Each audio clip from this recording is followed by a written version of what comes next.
Welcome Madhu గారు. Welcome to our CPS info.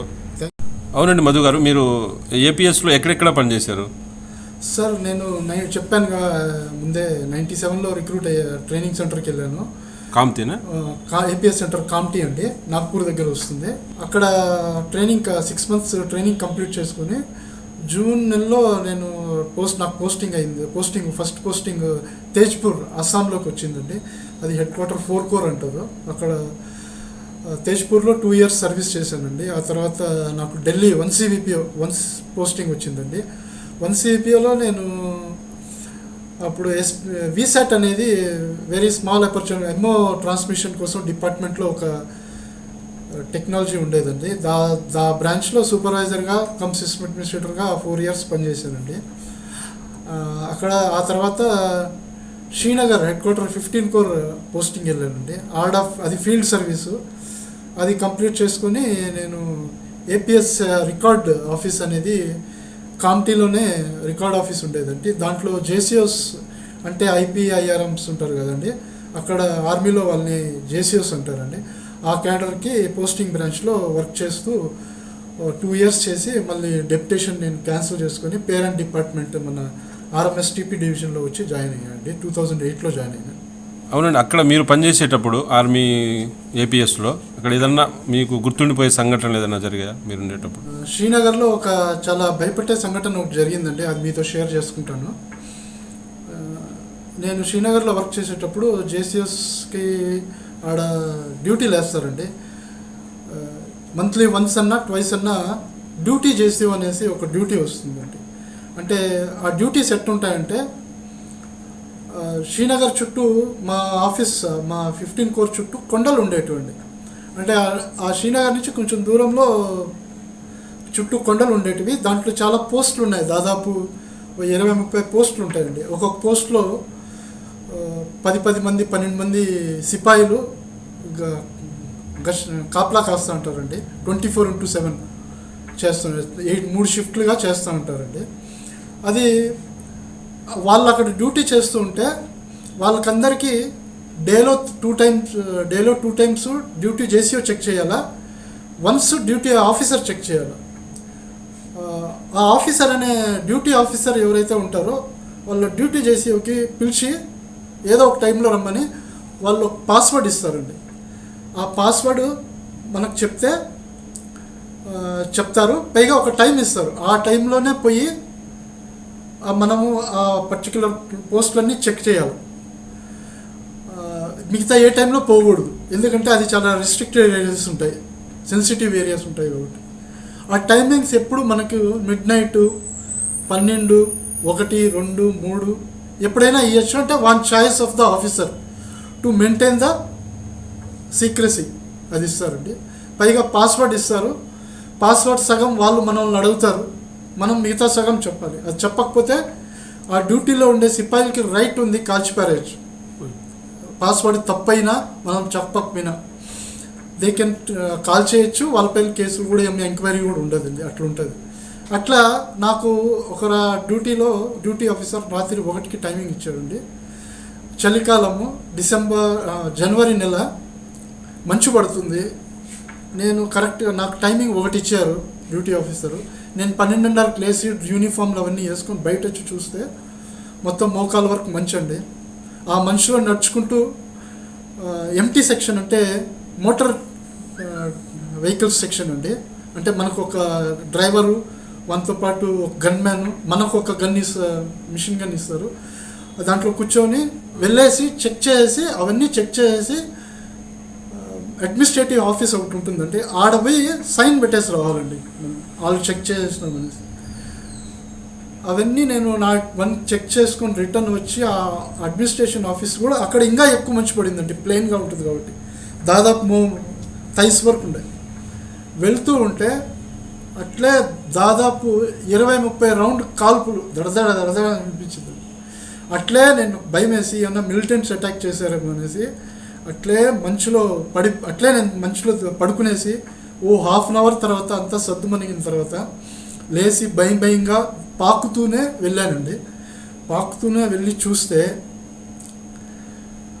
Militant attack ఏం కాదు అని తెలిసింది. చూస్తే ఎందుకంటే మన పోస్ట్లో పైన పోస్ట్లో సిపాయిలు విష్ చేస్తున్నారు నన్ను చూసి సెల్యూట్ కొట్టారు. సరే అక్కడ పోయి తీరా చూస్తే వాళ్ళు అక్కడ వర్క్ చేసే అక్కడ డ్యూటీలో ఉండే ఒక సిపాయిని కట్టి పెట్టినారండి, కొట్టి బాగా కట్టి. ఏం జరిగింది అసలు మళ్ళీ ఆరాధిస్తే అడిగితే వాళ్ళు ఏం జరిగిందంటే ఒక సిపాయికి లీవ్ చాలా రోజులుగా లీవ్ గ్రాంట్ చేయలేదంట. తనకి ఫ్యామిలీ ప్రాబ్లమ్స్ వల్ల లీవ్ శాంక్షన్ అవ్వనందువల్ల, పైగా నైట్ డ్యూటీ ప్రెషర్ ఎక్కువయ్యి డ్యూటీ రిలీవ్ అయ్యి వెళ్ళే వాళ్ళని 2 సిపాయిని కాల్చిపారేశారు out of frustration. Just matter of 10 meters అండి. నేను వాళ్ళకి దూరంగా ఉన్నాను. అది కింద పడకపోయింటే నాకు తెలిసి 2-3 బుల్లెట్లు నాకు కూడా తగిలించుండొచ్చు. అది అండి. ఆ తర్వాత ఊపిరి పీల్చుకున్నా. ఎంక్వైరీ దాదాపు 1 year జరిగింది. అన్ని ఎంక్వైరీలు మనం పోయి ఏం జరిగింది సంఘటన చెప్పాలి. అయితే మనకేం ప్రాబ్లం జరగలేదు. నాకైతే చాలా బాధాకరమైన విషయం అది. ఒక్కొక్కసారి ఇట్లా సిపాయిలు ఈ లీవ్లు సకాలంలో ఇవ్వకపోవడం వల్ల వాళ్ళకి మెంటల్ ప్రెషర్ పెరిగి, ఎందుకంటే ఆర్మీలో ఎట్లా ఉంటుందంటే, మీరు కూడా చాలా మంచి కొటేషన్ ఒకటి వినుండొచ్చు, ఖాళీ దిమాగ్ శైతాన్ కా ఘర్. అంటే మైండ్లో ఏం లేదండి, చాలా చెడ్డ పనులు ఆలోచనలు వస్తాయి. కాబట్టి ఆర్మీలో ఏం చేస్తారంటే సిపాయిల్ని ఓన్లీ 8 hours డ్యూటీ చేయించి గమనం వాళ్ళు ఏదో చాలా కాస్కారాలు ఉంటాయి చెడ్డ పనులు చేసుకుని. అందుకే 24/7 వాళ్ళు బిజీగా చేయాలంటే ఇట్లా డ్యూటీల ప్రెషర్తో వాళ్ళని అది చేస్తారు. కానీ ఏం చేస్తారంటే అవి 24/7 డ్యూటీ చేసి ప్రెషర్ పెడుతూ లీవులు సకాలంలో ఇస్తే వాళ్ళు ప్రెషర్ రిలీఫ్ అవుతుందండి, స్ట్రెస్ పెరగదు. కానీ కొంతమంది ఒకసారి జరుగుతాయి. అది ఐఎమ్ సో సాడ్. అయితే చాలా వింతైన ఘటన అండి నాకు. అవునండి. ఇక్కడ నుంచి మీ ఏరియాలో ఉండేటువంటి ఒక సిపాయికి ఒక ఉత్తరం వచ్చింది అనుకోండి, సో దాన్ని మీరు ఎలా డెలివరీ చేస్తారు? అంటే నేను ఇప్పుడు ఏపీఎస్లో వర్క్ చేస్తున్నాను అనుకోండి. ఇక్కడ మా ఊరు నుంచి నేను ఫర్ ఎగ్జాంపుల్ అస్సాంలోనో ఎక్కడో ఒక చోట అస్సాంలోనో శ్రీనగర్లో జమ్మూలోనో పోస్టింగ్ ఉన్నానండి. లేకపోతే ఒక సిపాయి ఫ్రంట్లో ఉన్నాడండి, తనకు ఉత్తరం వాళ్ళ ఇంట్లో వాళ్ళు రాశారనుకోండి. అది ఎలా డెలివరీ అవుతుందంటే concern post office, civil post office నుంచి ఆర్ఎంఎస్ సెక్షన్స్కి వస్తాయండి. ఆర్ఎంఎస్ సెక్షన్స్ ఏం చేస్తారంటే ఆర్మీకి సంబంధించిన ఏ లెటర్స్ అయినా, మీకు ముందే చెప్పాను కదా ఒక సర్కిల్ అనేసి, ఆ సర్కిల్కి ఇప్పుడు ఎట్లా ఆంధ్ర సర్కిల్కి 5తో స్టార్ట్ అవుతుంది, వెస్ట్ బెంగాల్ సర్కిల్కి 7తో స్టార్ట్ అవుతుంది. అట్లా ఆర్మీస్ అనే సర్కిల్కి 9తో స్టార్ట్ అవుతుందండి పిన్ కోడ్. కాబట్టి పిన్ కోడ్ వేసినా 9 ఉంటే కన్సర్న్డ్ పోస్ట్ దేనికి వేసేస్తామండి. దాంట్లో 56 APO అడ్రస్లో వాళ్ళు రాస్తారు 56 APO 2 CBPO అనేది. 56 APO అయితే ఢిల్లీకి 1 CBPOకి అనేది ఢిల్లీలో ఉంది, ఆడి పంపించేస్తామండి. కేర్ ఆఫ్ 99 APO అంటే కోల్కతాలో ఒక యూనిట్ అండి, ఆర్ఎంఎస్ టైప్లో, అది ఆడికి పంపించేస్తామండి. 1 CBPOలో 2 CBPOలో అంటే 99 APOలో 56 APOలో సీక్రెట్ సెక్షన్ ఉంటుందండి. అంటే సీక్రెసీ మెయింటైన్ చేసేదానికి. ఫర్ ఎగ్జాంపుల్ ఇక్కడైతే మనం ఏం చేస్తామండి, ఫలానా విలేజ్ ఫలానా మండల్ అని రాస్తాం కదా, అక్కడ ఓన్లీ ఏముంటుంది యూనిట్ పేరు, కేర్ ఆఫ్ 56 కేర్ ఆఫ్ 99 రెండే ఉంటాయి. కాబట్టి మా కాడ లొకేషన్ స్టేట్ ఉంటాయి, సీక్రెటీ మెన్షన్ చేస్తారు. ఎందుకంటే అది ఓపెన్ అడ్రస్ కానీ రాస్తే అది ఒక పెద్ద థ్రెట్ అండి. మిలిటెంట్స్ తెలుకొని ఆర్మీ మూవ్మెంట్స్ గురించి గ్రహించేసి చేసి వాళ్ళు ప్లానింగ్ చేసుకోవచ్చు అటాక్స్కి. కాబట్టి ఓపెన్ అడ్రస్లు ఎప్పుడు ఉండవు. ఆ పర్టికులర్ యూనిట్కి లొకేషన్ అనేది మాకు ఓన్లీ ఏపీఎస్ మాత్రమే తెలిసి ఉంటుందండి. ఎల్స్ లేకపోతే ఆర్మీ హెడ్ క్వార్టర్లో వార్ సెక్షన్లో మాత్రమే తెలిసి ఉంటుంది. 2 చోట్లే తెలిసి ఉంటాయండి ఆ లొకేషన్. పర్టికులర్ యూనిట్కి యాడ్ ఉంది ఆ లొకేషన్ ఏపీఎస్ వాళ్ళకి, 1 CBPOలో 2 CBPO వాళ్ళకి, లేకపోతే ఆర్మీ హెడ్ క్వార్టర్లో వార్ సెక్షన్లో మాత్రమే తెలిసి ఉంటుంది. సో అది ఎలా చేస్తారంటే యూనిట్ పేర్లు ఆడు ఉంటాయి, అది FPOకి డెసిఫర్ చేసి ఉంటారండి. పర్టికులర్ యూనిట్ పర్టికులర్ యూనిట్ ఆ FPOలో వారి సర్వీసెస్ ఇస్తుంది. సార్టింగ్ చేసేవాళ్ళు ఎట్టయితే మనం లెటర్స్ ఈ ఫలానా ఊరికి ఏ ఊరికి వేస్తే, ఏ ఆర్ఎంఎస్కి వేయాలా లేకపోతే ఏ పోస్ట్ ఆఫీస్కి వేయాలో తెలుసా, అక్కడ సార్టింగ్ చేసే వాళ్ళకి యూనిట్లు బట్టి ఏ FPOకి వేయాలని తెలుసండి. అది వాళ్ళు వేసి పంపిస్తారండి. అది పోయి మళ్ళీ కన్సర్న్ ఫీల్డ్ పోస్ట్ ఆఫీస్కి వెళ్తే ఆడ డెలివరీ ఉండదండి. కన్సర్న్ యూనిట్లో ఒక మెసెంజర్స్ ఉంటారు, వాళ్ళు వచ్చి వాళ్ళ యూనిట్ లెటర్లు వాళ్ళే తీసుకెళ్తారు. అండ్ దే ఫర్దర్ అక్కడికి పోయిన తర్వాత వాళ్ళ ఆఫీస్లో అక్కడ సెక్షన్ వైజ్ వాళ్ళు పెట్టుకుంటారు. ఆ సెక్షన్ వాళ్ళు మెసెంజర్ వచ్చి వాళ్ళ సెక్షన్లో పోయి లెటర్ తీసుకుని డెలివర్ ఇండివిజువల్కి ఇస్తారండి. వచ్చే ప్రతి లెటర్ని చదువుతాను అంటారు, అది జరుగుతుందా? లేదండి, ప్రతి ఒక్క లెటర్ని చదవరు.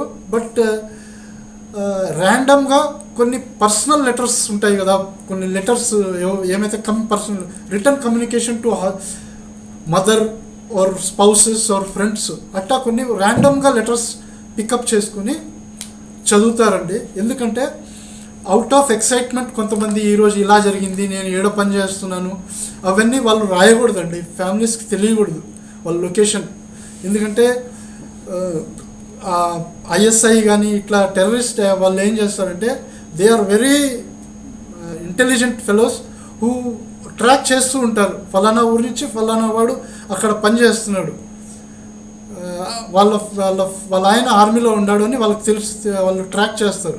ట్రాక్ చేసి వాళ్ళ కమ్యూనికేషన్ వాళ్ళు రీడ్ చేస్తారు, వాళ్ళతో పరిచయాలు పెంచుకుంటారు. మీ ఆయన ఎక్కడ పని చేస్తున్నాడు, ఏ యూనిట్లో పని చేస్తాడు, ఆడ ఎంతమంది ఉంటారు, ఎవరెవరు ఉంటారు, వాళ్ళ దగ్గర దేంట్లో పని చేస్తాడు, ఆడ ఎన్ని ఆయుధాలు ఉంటాయి, అవన్నీ వాళ్ళు కానీ ఆ సిపాయి కానీ లెటర్లో ఉత్సాహంతో పంచుకోవాలని రాస్తే వీళ్ళు ఇక్కడ ఇన్ఫర్మేషన్ ఫ్యామిలీతో గ్యాదర్ చేసుకోవచ్చు అనేసి ఆర్మీ వాళ్ళు ఏం చేస్తారంటే ర్యాండమ్గా లెటర్స్ చదువుతారండి. సో దట్ ఇట్లా చదువుతారని తెలిస్తే సిపాయిలు రాయకుండా ఉంటారు అనేసి చేస్తారండి. వచ్చిన లెటర్లు కాదండి, ఇతను రాసే లెటర్లు సెన్సార్ చేస్తారండి. Okay okay. అతనికి వచ్చేటివి ఏమీ సెన్సార్ చేయరండి. సో అతను పంపించాలనుకుంటే వాటిని మాత్రం సెన్సార్ చేస్తారు. ఎందుకంటే యూ షుడ్ నాట్ అక్కడ చేసేవాడు ఏం ఇన్ఫర్మేషన్ లీక్ చేయలేదు కాబట్టి. సో ఈ సందర్భంగా మీరు మా వ్యూవర్స్కి ఏమన్నా తెలియజేయాలనుకుంటున్నారా?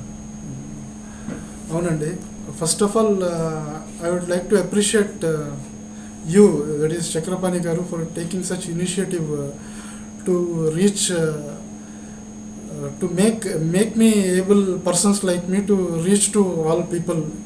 పబ్లిక్గా అవడానికి, నా ఎక్స్పీరియన్స్ షేర్ చేసుకోవడానికి వీలు కల్పించిన మీకు ఐఎమ్ వెరీ థ్యాంక్ఫుల్ అండి.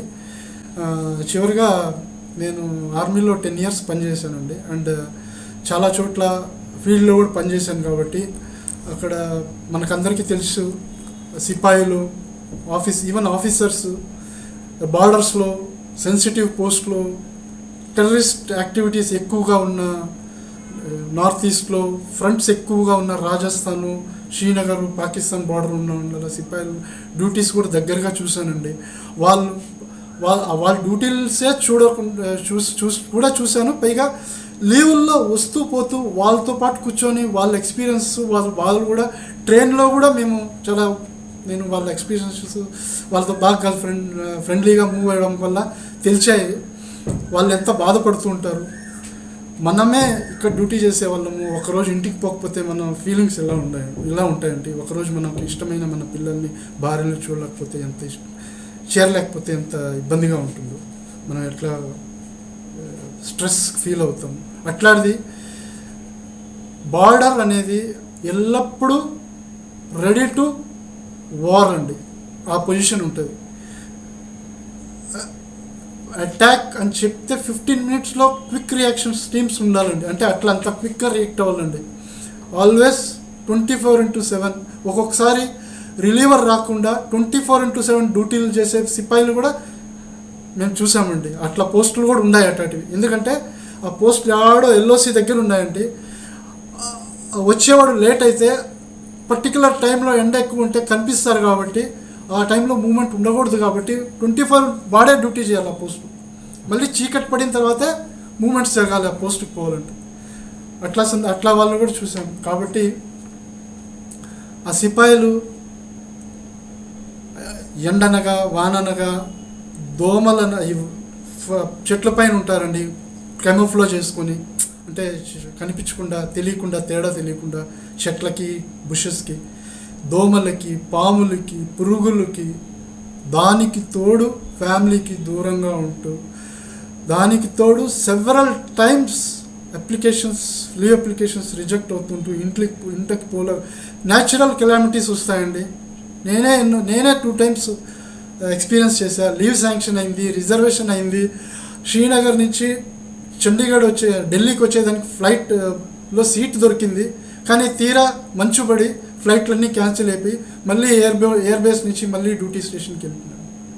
అట్లా 2 times నేను ఫస్ట్ ఏపీఎస్లో ఉంటూ ఎక్స్పీరియన్స్ చేసినానంటే ఫ్రంట్స్లో ఉంటూ వాళ్ళకి ఫ్లైట్ పొజిషన్కే ఎయిర్ బేస్కి రావాలంటేనే 2 days పడుతుంది. ఎడో కొండల్లో మంచుల్లో ఉంటారు, ఆడ నుంచి ట్రక్కులు వేసుకుంటూ వేరే ఆర్మీ ట్రక్కులు ఎక్కుంటూ వాటి కొండలు దాటి వచ్చే కాడికి 2 days పడుతుంది. 2 days ఎయిర్ బేస్కి వచ్చే కాడికి, లేకపోతే ట్రాన్సిట్ క్యాంప్కి వచ్చేదానికి. అట్లా లీవ్లు శాంక్షన్ అయ్యి కూడా మళ్ళీ క్యాన్సిల్ అయిపోతాయి న్యాచురల్ కెలామిటీస్ వల్ల. చాలా దుర్భరమైన పరిస్థితుల్లో ఉంటూ కూడా దేశభక్తి ఏమాత్రం సడలకుండా కన్నీటి బొట్టు రాచుకున్న నాకు ఐఎమ్ గెటింగ్ అదండి. కూడా ఏమాత్రం దేశభక్తి తొనచకుండా నేను ఇక్కడ సక్రమంగా పనిచేస్తేనే నా పిల్లలు అక్కడ సక్రమంగా నిద్రపోతారు, తింటారు, ఉంటారు. నా దేశం అనేది నా దేశంగా ఉంటుంది, వేరే వాడు వచ్చి ఎగబాకలేడు. కొంతమంది చెప్పారు కదా, దేశం అంటే మట్టి కాదు మనుషులతో పాటు ఈ భూభాగం కూడా నాది. ఆ భూభాగం కాపాడితేనే ఇంకొకడు వేరే అటాక్ చేయకుండా ఉంటాడు. నేను స్ట్రాంగ్గా ఉంటేనే నా వాళ్ళు స్ట్రాంగ్గా ఉంటారు, నా దేశం స్ట్రాంగ్గా ఉంటుంది అనేసి ఇంత నిష్ఠతో డ్యూటీ చేసే వాళ్ళకి చివరిగా నేను మనస్ఫూర్తిగా సెల్యూట్ చేయాలి. జై హింద్. థ్యాంక్ యూ మధు గారు. ఆ విషయాలు మాకు తెలియజేశారు. సో ఇలాంటి విషయాలు అసలుకి మా డిపార్ట్మెంట్లో కానీ ఎవరికి కూడా తెలియదు. సో మీ ద్వారా ఇవన్నీ తెలుసుకున్నందుకు చాలా సంతోషంగా ఉంది. అసలు గూస్ బంప్స్ వస్తున్నాయి మాటలు వింటూనే. సో చాలా గ్రేట్ ఎక్స్పీరియన్స్ మీరు చేసి వచ్చారండి. సో ప్రతి మనిషికి కూడా అది ఒక కళ. ఆర్మీలో అంటే అనుకుంటా ఉంటారు కానీ ఎప్పుడో ఒకప్పుడు అక్కడ పనిచేస్తే బాగుంటుందనే ఉద్దేశంలో, కానీ చాలామంది పోలేక పరిస్థితుల్లో ఉంటారు. సో మీరు చెప్పిన తర్వాత చాలా ఇంట్రెస్ట్ కూడా వచ్చింది నాకు కూడా. సో థ్యాంక్ యూ అండి. Thank you very much. Thank you.